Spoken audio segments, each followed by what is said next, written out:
What's going on, moviegoers? If you're new to the channel, my name is Christian. Welcome to Zero Productions. Apparently, Spider-Man Tom Holland has signed a brand new deal with Sony and Disney to star in more Spider-Man films and potential one-offs as well, you guys. Now, there's no been confirmation. There's no word on what films he's going to be starring in, but apparently it's a brand new trilogy. Look, Tom Holland has already been in a handful of these. He's already had his trilogy. He was in he was in Captain America Civil War, he was in Infinity War, and he was in Endgame, you guys. So he's had a bunch of films already. Now, to get a brand new trilogy is massive. But worries me is, I don't think Tom Holland would want to do anything after this. I feel like he'll do a brand new Spider-Man trilogy, right? He'll star in Avengers, Kang Dynasty, Secret Wars, possibly appear in the Fantastic Four, possibly appear in, Daredevil Born Again. But I feel like he'll be in the phase of where Downey and Chris Evans were at the end of their tenure in the MCU, where he's like, okay, you know what? I've done this character for this how many years. I think I'm done.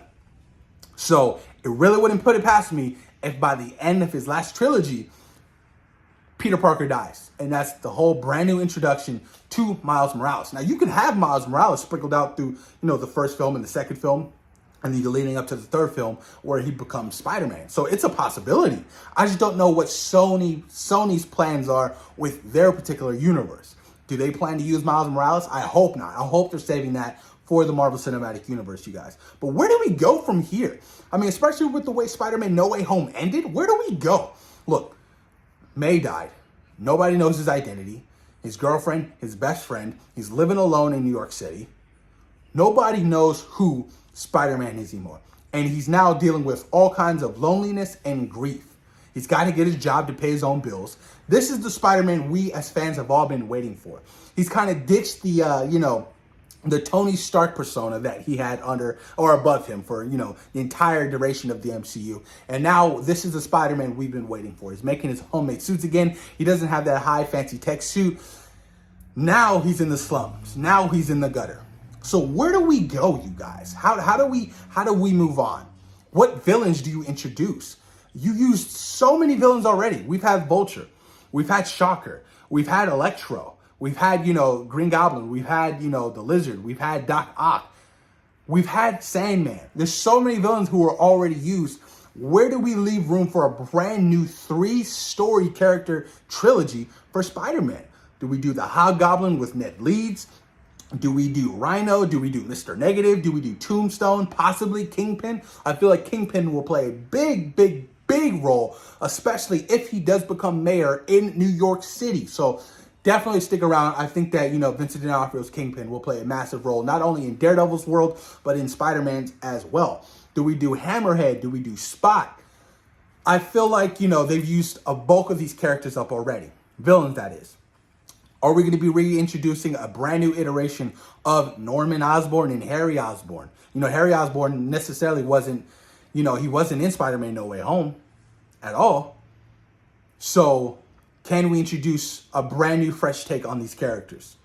And will Peter be like, oh, I got to look out for them? Because, he knows who, Norman Osborn is in one particular universe. So he is aware of him becoming the Green Goblin. So that could be a possibility as well. Look, I want to see Oscorp. I want to see, Peter kind of go back to the street level villains he was fighting. Let's take a little bit break, from this whole multiverse stuff, especially after, Avengers: The Kang Dynasty and Secret Wars, because I feel like, we won't get any kind of Spider-Man film until after those movies. So let's scale down a little bit and bring back, what, Sam Raimi kind of did with, the first 2 films and, these street level villains and more of these closed caption stories. I'm completely fine with that, because Peter Parker has, he's a street level hero. He is, and to have him team up with Daredevil possibly and, and the Fantastic Four, like, will we see Peter show up in the Fantastic Four film and, the Baxter Building? Because he did make a brief cameo appearance in the original comics with a bag over his head. So that could be a possibility as well. But I'm excited for a brand new fresh trilogy for Tom Holland. I know Tom Holland did want to take a break after Spider-Man No Way Home because, granted, he's been working on every Marvel film for like every year for the past like 6 years. Think about it. Like Homecoming, Far From Home, No Way Home, like Those take years to make, and that was 3 films, and not including what he had to do on Civil War, not including on what he had to do in Infinity War and Endgame. So there's so much work he's done so far in the MCU. I don't blame him for wanting to take a break, you know. And like I said, if the first film of this new trilogy doesn't come out till 2026, then so be it, because it probably won't. Honestly, it probably won't, because they got to find a whole fresh new director. I don't know if John Watts plans to return to the Spider-Man universe, but I feel like they should find a new director. You know, let somebody take in a whole new fresh trilogy, a whole new side of storytelling for Spider-Man.